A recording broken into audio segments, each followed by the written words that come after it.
Dan Cody. I'm an American historian. I work for the city of Rochester at the Rundell Library. I'm there every day in the local history and genealogy department. I'm there every day from 9 to 1. And we have a remarkable collection of all kinds of resources to do any type of research on local history. And Rochester has a very, very deep and very rich history. And we have all kinds of resources that you can come down and do your genealogy. So if you're interested in either one of those, come on down and see us. I'm there from 9 to 1. Oops. I'm there from 9 to 1. I'm also an adjunct professor of American history, so I teach in the afternoons and give other lectures out in the community about Rochester and American history, because you can see I have quite a passion for history, especially the deep, rich history of Rochester, and I really love sharing. We're going to learn about Brown's Race, the High Falls area, which is fascinating, and once we get down there, you'll really see why I think this is a very fascinating area. But before we can really appreciate what was done down there, we have to go back into history. So I want you to, in your mind's eye, in your imagination, nothing is here. Nothing. It's just lots and lots of trees and a very mighty river with a huge waterfall.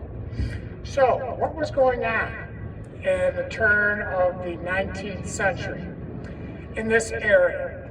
In 1810, Matthew and Frances Brown from Rome, New York, invested $1,300 in 200 acres of riverfront land north of the area where Nathaniel Rochester and others were establishing their community, Rochesterville, which was just downways the four corners of State Street in West Main. Frances Brown, who was only 21 years old when he first laid eyes on Rochester, discovered the falls site quite by accident. He was traveling from Detroit back to his home city of Rome, New York, and was shipwrecked in Niagara. He swam to shore and was saved, but then he bought a canoe and began rowing home along the lake. He took a detour into the Genesee River to escape a thunderstorm on the lake. The falls impressed him so much that he convinced his brother to partner with him in purchasing all the land around them that they could afford. The Brown brothers named their settlement Frankfort and set aside a public square in what is today Brown Square Park, right across the street from Frontier Field. It's still there. If you go to a baseball game and you're driving the park, it's on the right-hand side. It is very unique because it's the site of the first city-sponsored playground. And if you might notice, there's a depression there right on the corner. That was the children's wading pool, and it was the first one in Rochester to use water for a children's attraction. The depression is still there. Frankfort and Rochesterville blended together in 1817 when it was determined that the proposed Erie Canal would cross the Genesee River at Rochesterville.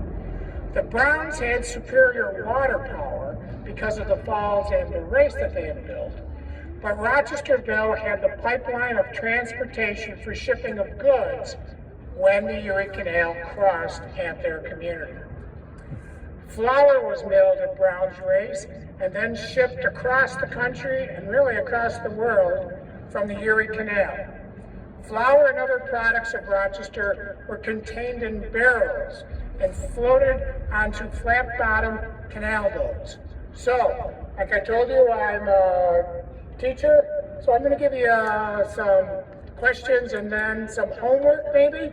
So, if back in the turn of the 19th century, if you made barrels, what was your occupation called? Copers. Oh, you guys are good. Rochesterville, now known just as Rochester, grew very fast, drawing more and more people to live here and work on Brown's Race.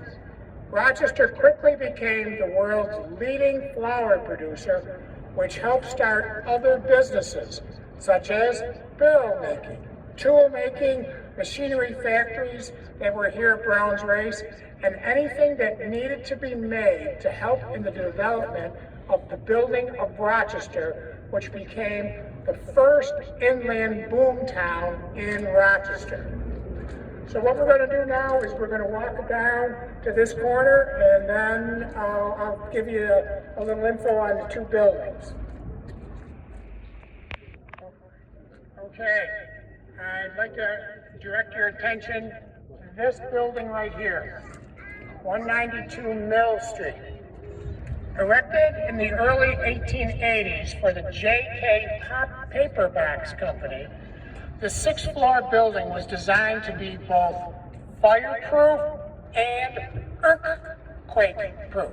Yeah, here in Rochester, earthquake-proof was a big selling point to get tenants in there. The printing company, Canfield and Taft, operated out of this building from 1926 to 1988. It is now the home offices for Odyssey Incorporation, operators of radio stations WBEE Country, WCMF Rock and Roll, WPXY Easy Rock, WBZA Rock, and WROC AM. So it's really nice what they've done to repurpose these old buildings. So now what we're going to do is we're going to look at this building, 61 Commercial Street. Built in 1891, when streetcars were the mass transportation method in Rochester, this building housed the Rochester Railway Company, and the building was nicknamed the Old Trolley Barn. At the company's peak in the early 1900s, it saw a total traffic of 23 million streetcar passengers per year. That's a lot of people to move. According to a March 1912 article in the Rochester Herald, the city streetcars, comprising 15 different lines, combined to travel 27,000 miles a day within Rochester. The building now is home to Centec, an engineering company which designs roads, buildings, and parks here in Rochester and across the country. So now what we're going to do is we're going to walk down to the far end of the Centec building and we'll meet there. This is the cool thing about this tour, is we can actually see the raceway. It's right there. It's right there, and we're going to be walking on top of it for the rest of the tour. So come and look at it. It's not much to look at right now, but historically, it is significant to the development of Rochester. Because we don't use water for it. There was. We don't, that's RG, it's dormant. Okay, Browns Race, for a power canal, was constructed in 1815. Okay, they call them raceways because the water ran very, very fast. If you want to know what they really were, they're baby canals. Because what it was river frontage property was very, very expensive and very limited. The power of the river drove industry. So what you wanted to do was make that river power more accessible. So what they did was they dug raceways. This is by the end of the tour, you'll know that this is the most famous, the most powerful one, but there were many other ones in Rochester. Some of you that went on my last tour, we talked about the Johnson Seymour Raceway. The next time that you're down by the War Memorial and you look across the river at the back side of the Rundell Library, you'll see a lot of water running out of the bottom. No, we don't have a plumbing leak. What that is still the Johnson Seymour Raceway, still being used, and helps cool the Rundell Library. Moving water is very cooling, and that's how it was designed when that building was built in the 1930s. So, today a street called Browns Race follows the old raceway. Diverting water from a point about 500 feet south of the falls, the raceway was 1,221 feet long, and then it was extended longer afterwards. It was 30 feet wide and 5.5 feet deep. The total cost to dig the raceway was $3,872, which was a lot of money in 1815. Workers were paid 62 cents a day for their labors in digging. The excavation process was grueling, to say the least. Workers drove iron bars into the bedrock and then packed holes with a combination of gunpowder and metal to blast and fracture the rock. The smaller pieces created from these explosions were removed by hand and often used as paving fillers for the streets in the building of the city of Rochester. Brown's race was 3 times as powerful as its closest competitor, the Johnson and Seymour race. Brown's race was capable of generating 3,670 horsepower to Johnson and Seymour's 1,300. The Brown brothers ran a sawmill and a trip hammer mill on this site. Even before the race was completed, a cotton mill was constructed at a location which is often called Brown's Island, which is on the north side of Commercial Street and east of the remaining raceway. We'll walk by it in a few minutes. Spillways funneled water from the race through the mills. Mill lots between the race and the gorge each had the right of way to a certain amount of water. All buildings on the east side of the raceway, so if you look right there, that grading there, that's the raceway, and then they're going to cover it over as we walk down further. But the east side is this way, okay? All the buildings on the east side of the race were reached via footbridges and overhead shafts transmitted power to all the buildings that were on the west side of the raceway. Eventually, the race was covered by a wooden plank roadway. The water power supplied by Brown's race made all this possible. Typical grist mills produced 200 barrels a day. In 1833, mills were producing 300,000 barrels of flour per year. That's nothing, because in 1855, there were 24 flour mills along the raceways of Rochester and along the river, and totally they were producing 560,000 barrels of flour a year. That's how we became known as the Flour City, F-L-O-U-R. From 1845 to the early 1900s, 20 mills were powered by Brown's race, including the Eagle Foundry and Machine Shop, which did mill gearing and a variety of castings made to order. And again, you have a business in Rochester, you need something made, you came down here to these forges and machine tooling companies and had whatever you needed, you had it made. Because why? They had the power to do it. So, the water's going around, it's going around a water wheel. That water wheel is turning. What it's going to do is that power is going to be transmitted through a series of pulleys and leather belts. Leather belts, because we had a very large dairy and beef industry here in the Genesee Valley. Therefore, we had a large supply of leather to make the belts to transfer the power. And then whatever type of machine you had in your factory, the belts came up from the overhead pulleys down to your machine, and then they turned the power, whatever kind of machine that you wanted. So now what we're going to do is we're going to walk through this parking lot and over to the corner, because there's an amazing site over there that you've got to see.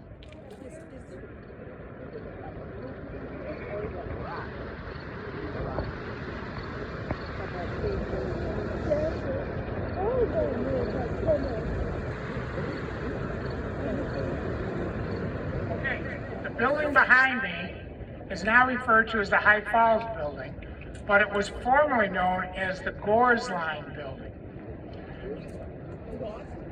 Gores Line Building, with a G, G-O-R-S-L-I-N-E.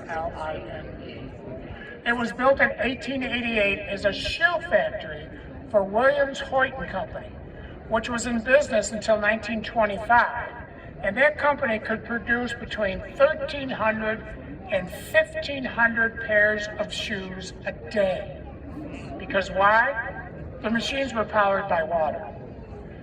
Other early tenants of this building included the Rochester Folding Box Company that was there from 1896 to 1916, and the Genesee Lithograph Company, which was there from 1901 to 1925. Designed by William Gores Line, the building is of stone and brick and followed a Romance Revival architectural style. The stonework on the lower portion of the building is evidence of the sawmill of Thomas Parsons that previously occupied this site. Of the most infamous note, the Gores Line building was replaced the steam gauge and lantern company works that previously stood here between 1881 and 1888. That building burned down on November 9, 1888. A lack of adequate fire escapes contributed to the scale of the disaster, as many victims found themselves trapped in the blaze. Unable to escape, many leapt to their deaths out of 5th and 6th story windows. A total of 34 people were killed that day in the fire. In 1891, they were memorialized by a monument in Mount Hope Cemetery and a central gravesite specifically selected for its beauty by then Rochester Mayor Cornelius Parsons. Work on the monument was completed in 1898, and the monument still stands today. If the tragedy of the steam gauge and lantern works had any upside, it was that in subsequent citywide inspections for greater regulation of fire escape resources and procedures. Throughout the city of Rochester over the following 18 months, as fire safety now became a paramount concern, some 342 new fire escapes were installed in municipal buildings. Before the fire, the steam gauge and lantern company employed 250 Rochesterians in the manufacturing of oil-burning lanterns, most commonly used on steamboats and railroads. So, of course, the machines they had in there were stamping machines to stamp the tin that made the parts to the. And what was making the machines go up and down? The water power. Okay? So, like I said earlier, we're in the season of construction. We used to be able to go out on the bridge, the Point LaRon's bridge, but we can't anymore because it's closed because they're fixing it. So what we're going to do is, if I can find it, we're going to look right over here, because on a rocky ledge that once jutted out near the mouth of the falls, America's first professional daredevil, Sam Patch, jumped to his death before a crowd of thousands of Rochester spectators. Patch, a traveling performer and early American celebrity, placed Rochester on the map with his tragic leap. He met his faithful end on Friday the 13th of November 1829, but his story goes back much further than that.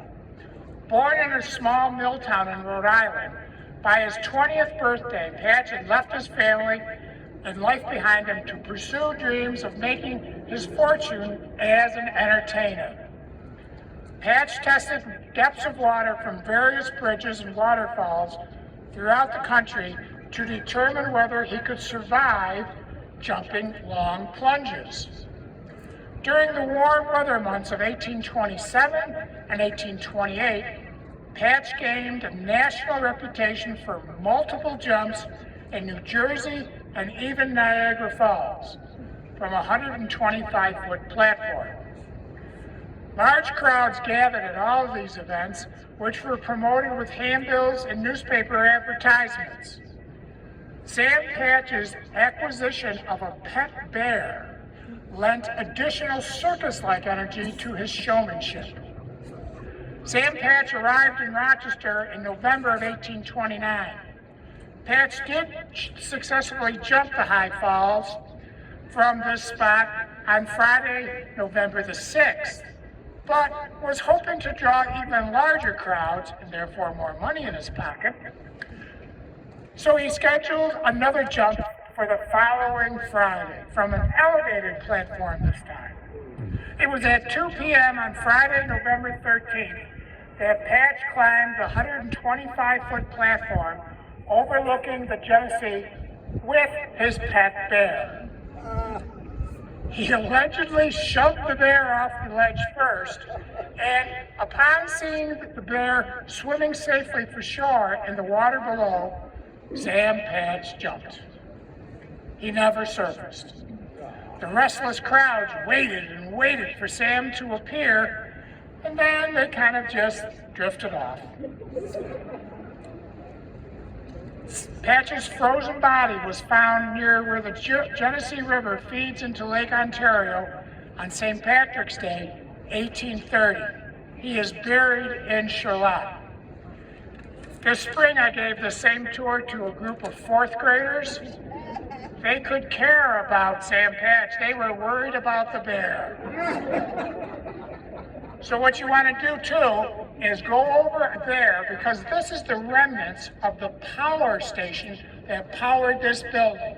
Now, as you can tell from this platform, this building used to go all the way down that way. So where you're standing used to be part of the building, but it was deteriorated and they only could save this part.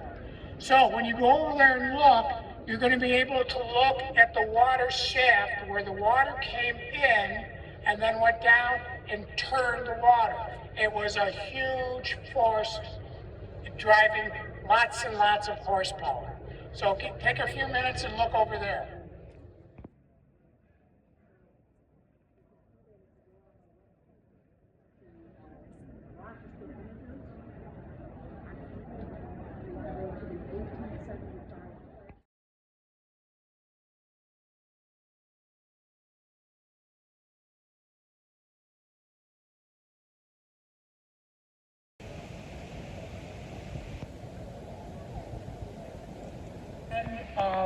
Of the raceway, there's still enough water to power the buildings down there, okay?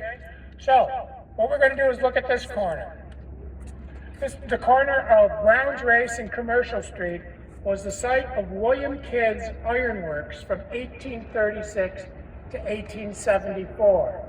In fact, his ironworks occupied most of this block from Commercial Street down to the next cross street. William Kidd's Ironworks factory manufactured railroad car wheels. Because why? Railroads were the mass transportation of the day. If you were associated with the growing industry of railroad, you were making a lot of money. They also made stationary engines, metal tools, and other necessities for operating the nearby mills. So, you have a mill down the raceway a bit, something breaks, what you do is you come up and see Mr. Kidd, and his company will make you a replacement piece. The Kidd Ironworks also manufactured lathes, drills, planes, and punches. They made machines. The company was bought out by the superintendent of the factory at the time, a man named William Gleason. And the new company was then called Gleason Works. By 1900, Gleason Works was very successful, manufacturing beveled gear grinding machines. His company later relocated to University Avenue, and the old site became known. This one was the Rochester Heel Company, and then later RG&E. The next building now, this little building with the angled roof, this is still part of the original William Kidd Ironworks facility. The building was the forge for the iron works, and it actually straddled the raceway. It later was the site of the J&H Screw Company, which made all types of screws and fasteners. As I said before, Mr. William Kidd owned a lot of property in this area. He was a very successful businessman, owning not only the iron works, but the Kidd Carpet Factory and the Rochester Furnace and Machine Company. He was a very wealthy man. But tragedy did strike his family. William Kidd Jr., his firstborn son, was a lieutenant in the American Army during the Civil War and was shot and killed at the First Battle of Bull Run. I've been talking about water wheels, and you're going to be sick of me talking about water wheels until you see one right here. Right. This is fascinating right here. This is a very unique archaeological site, and it's named the Trip Hammer Forge Ruins. And it really provides a very good view of the layers of history found in Brown's Race. The old stone Trip Hammer building that once stood on the spot burned down in August of 1977. Okay, 77. 6 years later, in 1983, the city decided to clean up the mess.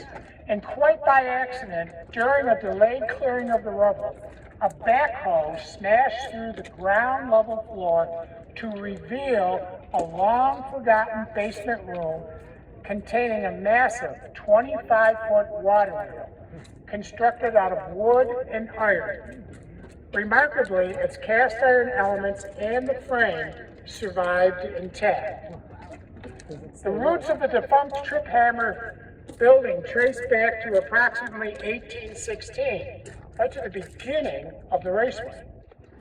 Then, during the digging of Brown's Race, a wheel pit and tail race had been blasted out of this location, allowing for the construction of a 3-story stone building over the trench. The Brown brothers leased the property out to William Cobb in 1819, who erected a forge and a furnace to create metallic edge tools. The heart of William Cobb's scythe and tool factory operation, however, was a large, heavy trip hammer. Raised by water power and dropped to forge wrought iron tools, the trip hammer relied on rushing currents not only to control its bellows, grindstones, and assorted machinery, but for its cooling potential as well. The molten metal of the forge could reach temperatures exceeding 1,000 degrees Fahrenheit. In 1830, the building was advertised for sale, having a furnace with the greatest blast in the entire state of New York that had 2 trip hammers. In the 1830s, Louis Seeley bought the Trip Hammer building. Previously, in 1826, he had constructed the building at 208 Mill Street that extends between Brown Street and Mill Street. In these buildings, the Seeley Fire Engine Company built Rochester's first fire engines and supplied fire engines for federal fortifications and other sites across New York State. A cast iron shaft transferred power from the Trip Hammer building to the Mill Street plants.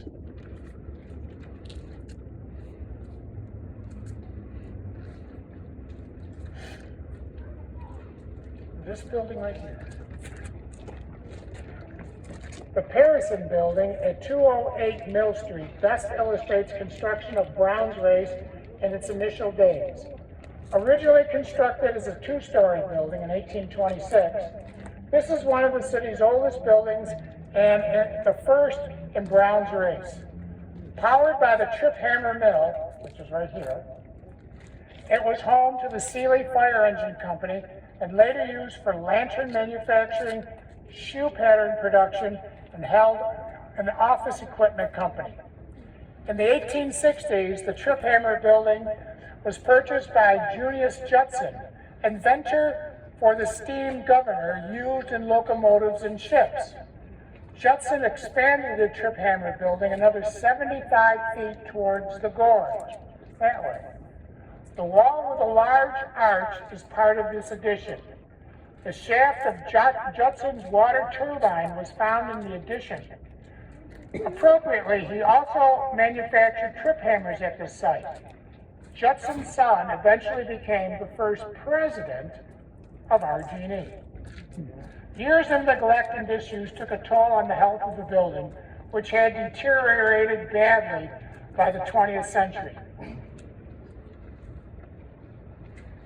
In 1984, it was donated to the nearby radio station WXXI, used for storage, and sold to someone who wanted to redevelop it. The city acquired it back through foreclosure. In 2006, Ken Kendon bought it from the city for $1 and converted it into mixed offices and residential units. The roof, 126 windows, and the walls all had to be replaced. You can see the remains of the old elevator shafts and the iron tie rods on the side of the building. When we walk down this way, look back at the side and you'll see them. Okay? And now we're going to walk down this way.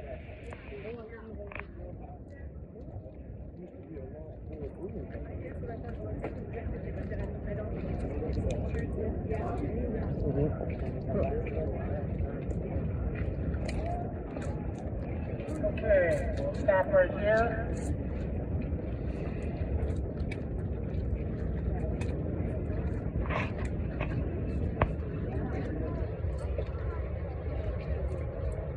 This is a good place to stop because you can visualize what was going on in the raceway. Where you're standing is the raceway. As you can see, there's bridges that go over the raceway into the buildings, and that's how things were built there. But we're going to look at this very unique building here. This is the Rochester Waterworks building. It's located at the site where the original sawmill was that the Brown brothers built. The former Waterworks building, still standing here, was designed by the Rochester architect Andrew J. Warner. The high Victorian Gothic building with distinctive cast iron cornice was constructed in 1873 to provide high pressure water for firefighting. It also once provided hydraulic power for downtown elevators, including those in the Powers building. The Powers building is at the corner of State Street and West Main Street. Look how far they could transfer that energy. The Holly Water System housed here modernized Rochester firefighting capabilities in response to the ever-growing city skyline. Prior to water pressurization of the Holly system, firefighters responded to downtown blazes on horse-drawn vehicles and by slowly scaling buildings with a series of ladders.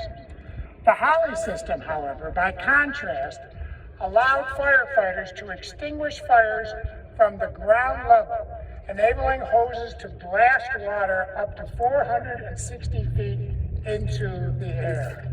We're going to be looking across the raceway and into that park area because this was the site of the Dan Cody Machine Company, built in 1906. And it later became an office for the adjacent J.C. Davis and Granite Mills. Okay, again, milling here on the raceway.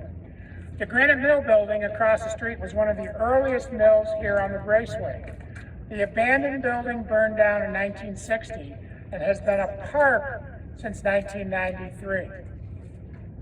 Right here, almost to where the bridge is where the Citizens Light and Power Company was, which combined steam and hydroelectric power, was built in 1892. In 1905, Citizens Light and Power Company merged with RG&E. The last remnants of the old building was taken down in 2012 when they redid the bridge. So we're going to talk about the bridge. The Paul D. Renee pedestrian bridge and park were created in 1982 from what was previously the Platt Street Bridge. When it first opened in 1891, the Platt Street Bridge united Rochester both symbolically and economically. After the New York Central Railroad Station moved from Mill Street to Central Avenue in 1883, Rochester's commercial activity began to shift eastward across the Genesee River. Built the following decade, the 858-foot-long truss bridge not only connected the industrial districts along both sides of the Upper Falls, but it also ensured that manufacturers in the old Browns Race neighborhood on the western shore did not become isolated in the wake of the recent migratory trend. Beyond providing an invaluable link between the city's west and east sides, the infrastructure served additional practical purposes. For example, Platt Street Bridge provided a strategic snow removal site in times of winter misery. During a particularly severe storm in January 1905, 75 teams of 300 men each transported wagons filled with snow to the bridge, which they then dumped into the river below. The span also reinstated a panoramic view of Rochester that the old falls had once provided. The field on the river's eastern shore had been a popular picnic spot, but efforts to persuade the city to convert the space into a public park were unsuccessful, and various industrial plants took over the area in the 1880s. Prior to that, when the circus came to town, that's where the circus set up, on the circus field across the river. In 1925, almost 2,000 Rochesterians congregated on the overpass to catch a glimpse of the solar eclipse. The sheer volume of people overloaded the infrastructure, causing the bridge to wreck and the spectators to flee. The schism was one of several injuries the bridge endured over the course of the 20th century. Repeated use by large vehicles and mounting pressure from high waters compromised the roadway support over the time and led to temporary closures in 1939, 47, 60, and 68. In 1925, when those 2,000 people were on the bridge and they heard that cracking, it was not the bridge cracking. It was the ice that had covered the bridge that was cracking under the weight of all of the people. The Platt Street Bridge closed permanently in 1977 as the city devised plans to convert the passage into a landscaped pedestrian walkway. Completed in 1982, the structure was renamed Point de Rome in honor of Rochester's sister city in France. And that's where we would, next year when you come back and go again, we're going to go on the bridge, and it's a beautiful view, and you can really see the view where Sam Patch jumped off. Okay, now we're going to look at this gray building here, this long skinny building. And if you've noticed something, the buildings along the raceway are long and skinny. Because why? They're buying the property on the raceway, and footage on the raceway is expensive. So what you want to do is make it long and skinny. Right here in this building, and there's a little bit missing. Initially, the site was the Hartford Mill, a grist mill built in 1808 on a small stream. Even before the raceway, there was a stream that cut down this way. Discouraged after several slow business years, Charles Hartford sold the mill to the Brown brothers in 1812, but it burned down in 1818. A replacement was constructed almost immediately, giving rise to the name Phoenix Mill, as the new building rose out of the ashes of the old. though it now shows the results of several rebuilding cycles occasioned by fire and partial demolition. Exterior walls are stone except the brick south wall that was constructed after a large portion of the building was removed to build the bridge. Now remember, in the 1800s, fire was your number one fear, because why? Your lighting. The lighting was either by candles, or later in the 19th century, it was done by gas lamps. Fire was very, very fearful because, especially in residential areas, if your house is on fire, my house is right next to you, I'm really, really worried that my house is going to burn down also. So fire was a big fear. Okay. Now again, in your mind's eye, there's a building standing here. The original business on this site was Francis Peacock's dyeing business. It operated from 1842, when it then became Daniel Leary's business. The building was destroyed by fire and rebuilt in 1849. Mr. Leary advertised in the Rochester City Directories, which I want to point out, the Rochester Art Division has every single one. They're online from 1827 to 1946 if you want to look at them. But Mr. Leary advertised in the city directories as, quote, "I am dying, D-Y-E-I-N-G. I am dying for my customers so that I might live," unquote. Soon Leary added a laundry business to the dyeing operations. Because why? Rochester was filling up with lots of rich people. Because why? It was a boom town. Rich people don't like doing their own laundry. So he found his business opportunity to do laundry for the rich people and became very successful at it. Cleaning business then soon became his main business. Leary Cleaners is still in business today, making it the longest continuous family-owned business in Rochester. It's still located in Rochester. It's out on Monroe Avenue by Pittsburgh Plaza. Mill Street illustrates the intensity of industrial activity in the brown race area during the latter half of the 19th century. Along this short street are buildings that once housed a tool factory, saw factories, machine works, a tobacco factory, a paper box factory, and much more.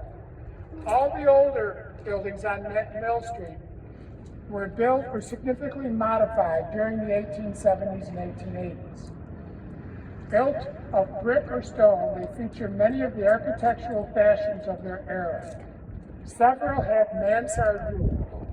Many still have their original multi-paneled windows, as well as elaborate brick frieze bands and cornices. I was asked earlier in the tour, wasn't there a button factory around here somewhere? There was. This building right here.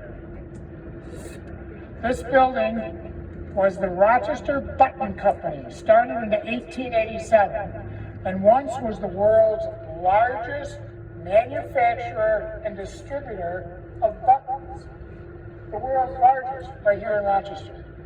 The company employed 500 people while producing 3.6 billion buttons per year. That's a lot of buttons. Founded in 1887 as the M.B. Shantz Company, the business became Rochester Button in 1904.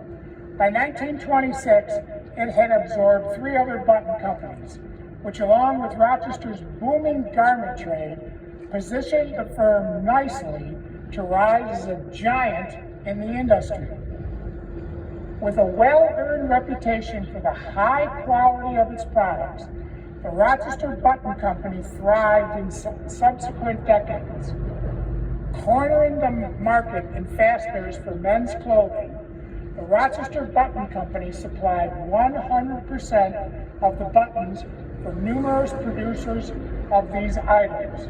You have to remember, Rochester at the turn of the 20th century was one of the world's largest producers of men's clothing. Think of Hickey Freeman. Think of Michael Stein. And then further on, you have Fashion Park and such. Well, you gotta have buttons for those. Rochester buttons went on shirts, suits, and military uniforms during both world wars.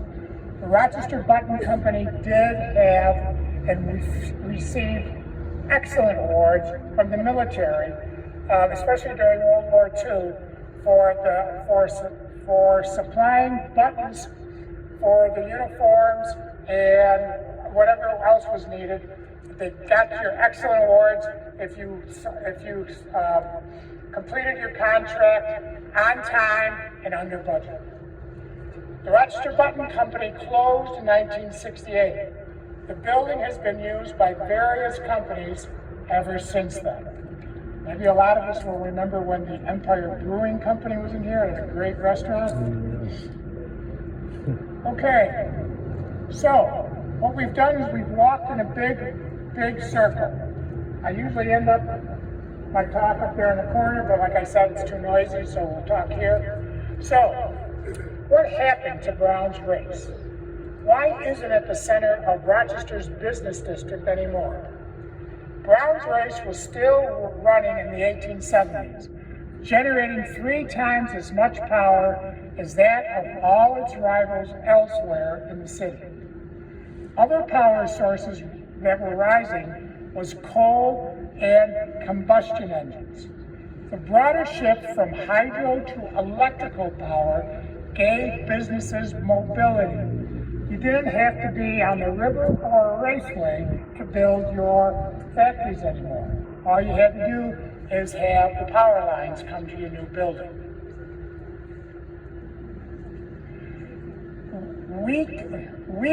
Wheat crops in the 1850s and the frontier line moving west cut into Rochester's dominance in the milling business. By the late 19th century, Minneapolis called herself the Flour City. Because why? Minneapolis was outproducing Rochester in total flour output. In a massive fire that we talked about earlier, a massive fire at the Steam Gauge and Lantern Works building destroyed a large building in November of 1888. 1 month later, in December of 1888, a broken pipe at the Vacuum Oil Works Company led to a huge gas explosion near Platt Street and Mill Street, right there. It ripped lives and buildings apart along the raceway because it was fueled by 50,000 gallons of spilled naphtha surging through the underground pipes. 5 men were killed and 2 mills were completely destroyed in the explosion. The damage done by these disasters discouraged Rochesterians about continuing to rely on the outmoded technology of this old industrial district. So, as you just learned, water power was essential to the development and growth of Rochester. Many different types of products were produced at the factories and mills on Brown's Race. Just as important as the products, however, were the jobs that were produced on the race as demand for their products grew. Because Rochester has always been, and will hopefully always be, a destination city. And what I mean by that is you come to Rochester to get a good job. You get that good job, and then you stay here, and you raise your families here, and then generation after generation sees the benefits of Rochester, and we stay here for generations. I know some of you might have been here since this time we were talking about. It's not all that uncommon, really. So, Brown's Race, as you've just learned, was one of the strengths of the growth for Rochester.